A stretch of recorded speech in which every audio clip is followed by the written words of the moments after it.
Boa tarde, muito boa tarde. Diz assim a palavra do Senhor, a glória futura do verdadeiro Israel. De onde vem? A glória futura do verdadeiro Rei de Israel, do verdadeiro Israel de Deus, elas só podem provir da santa e sagrada palavra do Senhor. Porque essa santa e sagrada palavra é que nos traz a certeza de que Deus é Deus, de que Ele é poderoso, de que Ele é onisciente, onipotente, onipresente, de que Ele é o Deus de Abraão, o Deus de Isaque, o Deus de Jacó. Aquele que já vem falando sobre todas as coisas desde muito antes de que tudo viesse a acontecer. Ele não deixou tudo ao léu, ele não deixou tudo, digamos, para acontecer simplesmente porque você quer que aconteça ou porque eu quero que aconteça. Não, ele preparou tudo muito antes. Ele preparou tudo de tal forma que quando acontecesse, você tivesse a certeza absoluta de que ele está e ele é o que faz. Ele é o que gera, porque Ele é a fonte de todas as coisas. Ele é a fonte de toda a sabedoria, Ele é a fonte de toda a vida.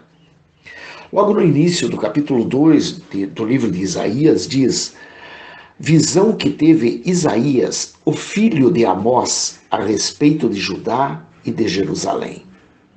E acontecerá nos últimos dias que se firmará o monte da casa do Senhor, no cume dos montes, e se exalçará por cima dos outeiros, e concorrerão a ele todas as nações. E virão muitos povos e dirão: vinde, subamos ao monte do Senhor, à casa do Deus de Jacó, para que nos ensine o que concerne os seus caminhos e andemos nas suas veredas, porque de Sião sairá a lei e de Jerusalém a palavra do Senhor. E ele exercerá o seu juízo sobre as nações e repreenderá muitos povos, e estes converterão as suas espadas em enxadões e as suas lanças em foices. Não levantará espada nação contra nação, nem aprenderão mais a guerrear. Vinde, ó casa de Jacó, e andemos na luz do Senhor. Isaías capítulo 2, versículos 1 a 5. Então, a priori, nós vemos ali o próprio Isaías, que ele tem uma visão da palavra do Senhor, ele tem uma visão a respeito de quem seja Deus, a respeito de como seja Deus, mas a priori ele tem uma visão no que concerne aos ensinamentos da palavra, porque ele deixa muito claro que acontecerá o quê? Acontecerá a afirmação da casa de Deus, o firmar da casa de Deus. Da casa de Deus onde? No cume dos montes, ou seja, no mais alto, no mais elevado de toda a sabedoria que permeia o mundo material. E o cume dos montes seria assim digamos, o mais elevado onde poderia estar Deus, porque ele não cabe no pequeno, no ínfimo, porque ele, onde abunda o pecado, superabunda a graça. Então ele está acima de todas as coisas, e é de cima desse monte, de cima de toda essa sabedoria, que ele vai, digamos, mostrar-se a todas as nações. Ele vai fazer com que todos os povos percebam que a única verdade, a única sabedoria só pode provir daquele que a tudo fundou. E nesse momento, quando todos os povos, enfim, já estão vendo, já estão sentindo, já estão sabendo, começam todos a também subir ao monte do Senhor, à casa do Senhor. A casa onde o Deus de Jacó pode, porque é onde ele mora, porque é onde ele habita, porque é onde ele reina e brilha com abundância e graça e sabedoria, que é justamente no princípio da verdade, no princípio da justiça. O que é o princípio da verdade, o princípio da justiça? Senão tão somente a sabedoria, o conhecimento. Então, quando ele está nesse ambiente e quando você concorre a ele, você busca ele, então ele começa a te ensinar, porque você subiu ao monte dele, à casa dele, para aprender ali tudo que está ligado aos caminhos que ele determina na sua santa e sagrada palavra. E para que desta forma, você aprendendo, você tendo apreendido aquilo que está dentro dos caminhos dele, você então poderá, enfim, andar nos seus caminhos, nas suas veredas. Porque de Sião sairá a lei e de Jerusalém a palavra do Senhor. Ou seja, do próprio Deus, do próprio Todo-Poderoso, sai a lei. E de Jerusalém, ou seja, do local onde ele habita, daquele local onde todas as coisas vão determinar, dali é que vai sair a palavra que vai te determinar, siga por aqui, faça isso, faça aquilo, prove os espíritos para ver se é bom, fuja até mesmo da aparência do mal, aprenda consigo mesmo a amar-se a si mesmo para poder amar ao teu próximo, porque na mesma justa medida em que você se ama e que você passa a amar o próximo e que você passa a conviver com as pessoas que professam da mesma ideia, do mesmo ideal, das mesmas vontades, então você começa a entender que você realmente está crescendo em graça e sabedoria, porque você vai poder estar preparado para também ajudar aos outros que ainda estão chegando, que ainda não estão totalmente convertidos, mas estão chegando às nações, todos os outros povos estão chegando com suas espadas e tal. E quando eles chegam com suas espadas e eles começam a ver o teu modo de proceder, a forma como você é guiado por Deus, a forma como você se conduz no meio desse povo, a forma como você busca ajudar a um e a outro, às vezes mesmo até com o risco de tua própria vida, então eles começam a converter as suas enxadas, as suas espadas em enxadas, as suas lanças em foices, porque eles vêm todo armados, porque eles vêm preparados para aquela guerra material, aquela guerra naquele mundo ingrato onde estão inseridos por conta da mentira, por conta da ganância, por conta da vaidade, por conta do egoísmo, porque todos nós queremos, ao mesmo tempo que queremos satisfazer o nosso egoísmo, a nossa ganância, nós nos utilizamos da mentira, nós nos utilizamos da própria vaidade que nos induz a buscar a mentira para manter aquela vaidade, porque você se julga acima de qualquer pessoa ou acima de qualquer coisa, porque a vaidade te diz que você é algo ou alguém acima de qualquer outro. Lembrando, você é a pessoa mais importante desta terra, porque você tem que olhar o mundo pelo teu ponto de vista. Isso é natural, mas isso não te faz melhor do que ninguém. És pó e ao pó voltarás, e esse mesmo dito que é válido para ti, também é válido para mim. Sou pó e ao pó voltarei. Não adianta nada eu ter dezenas de diplomas, dezenas de conhecimentos, eu ser o douto nisto, o douto naquilo. Isso não adianta absolutamente nada. Não adianta eu conhecer a Bíblia de ponta a ponta, de fio a pavio, de A a Z ou de Z a A. Não adianta nada, porque Satanás também a conhece. Não adianta eu citar aqui dezenas e centenas e milhares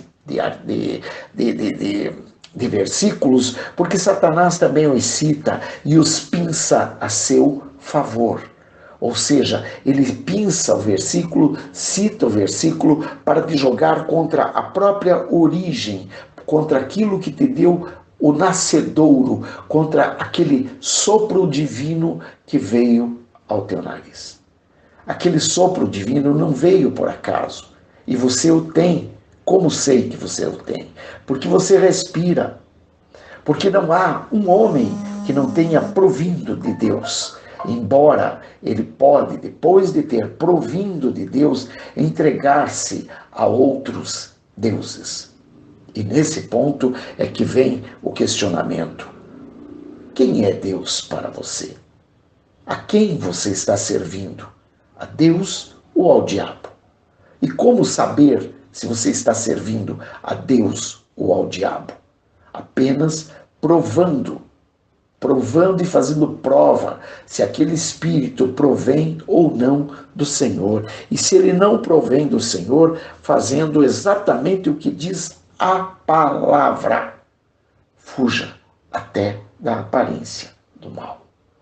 Porque Deus é Deus, Ele é todo-poderoso. E quando Ele te abraça, quando Ele te leva para que você, enfim, tenha o conhecimento, seja instruído no conhecimento, quando então as suas espadas e as suas lanças serão convertidas em enxadões e em foices, conforme diz na palavra, quando então uma nação já não se levantará contra outra nação, porque todos não mais aprenderão a guerrear por não haver necessidade da guerra, mas aprenderão a instruir, a levar o conhecimento de um para outro com o mesmo amor com que o Senhor está te ensinando, está te acolhendo, quando você se senta aos pés dele e ele começa a te ensinar e você, enfim, já não quer mais sair dali porque você quer realmente aprender, porque isso é o primeiro amor. Então você começa realmente a aprender e dessa forma, então, você começa a perceber o quanto é válido, o quanto é maravilhoso ir à casa de Jacó e andar na luz do Senhor.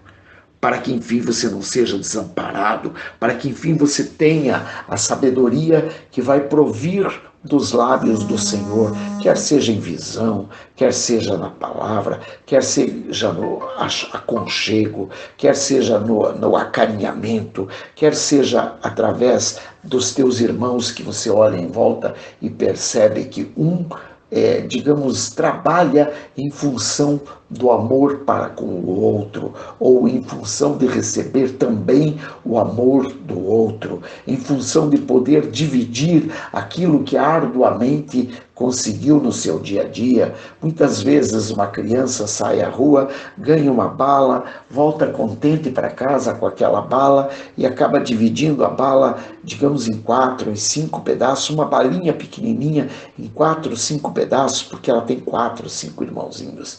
E ela divide aquela bala com carinho e ela dá um pedacinho para cada um e aquele pedacinho se multiplica. E multiplica de fato, porque isso está na palavra de Deus. E da onde a criança tirou aquela sabedoria? A criança tirou aquela sabedoria porque aquilo está inscrito no teu DNA. Lembrando que no teu DNA tem o nome de Jesus. Tem o nome do eterno e poderoso Eu Sou. Isso está inscrito no teu DNA. No meu DNA, no DNA de todo mundo, porque Deus não faria uma obra sem deixar assinada, sem deixar declarada a todos os povos que aquela é a obra do Senhor. Você tem sim o livre-arbítrio e por ele você pode decidir por quais caminhos quer andar, por onde quer passear, o que quer fazer, com quem quer falar, com quem quer dividir o teu espaço, por que quer dividir com este e não com aquele. E não se preocupe, isso não te diminui em absolutamente nada, a não ser que você faça da carne o teu braço, ou seja, que você faça da tua vida uma eterna guerra e queira sim andar por todos os caminhos por onde não deverá andar. Você pode e deve fazer tudo aquilo que te vier à mente, à vontade de fazer, sabendo, porém, que por todas as coisas terá que prestar contas. E prestar contas implica em, muitas vezes, você dizer a Deus, sim, Senhor, mas eu precisava viver para aprender, para saber, para ter mais daquilo que eu podia saber.